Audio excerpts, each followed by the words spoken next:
Accidents that cause amputations are rare occurrences in everyday life. It's important to know how to deal with such instances effectively. The primary concern when managing an amputation is to stem the blood flow. Conduct a primary survey, taking no more than 90 seconds to identify life-threatening problems. In cases of amputation, arterial bleeds are critical injuries that require immediate control as they rapidly lead to a significant blood loss. When dealing with an amputation, the principles for controlling any bleed apply, and pressure is applied directly over the wound.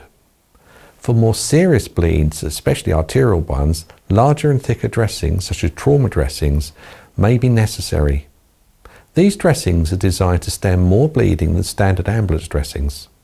In cases of heavy arterial bleeding in a limb, a tourniquet may be required to control blood loss effectively. Once the bleeding and the patient are under control, attention must be turned to the amputated limb. Advances in medical technology mean that amputated parts, whether a finger, a toe, leg or an arm, can often be reattached. Proper handling of the amputated part is crucial to facilitate successful reattachment.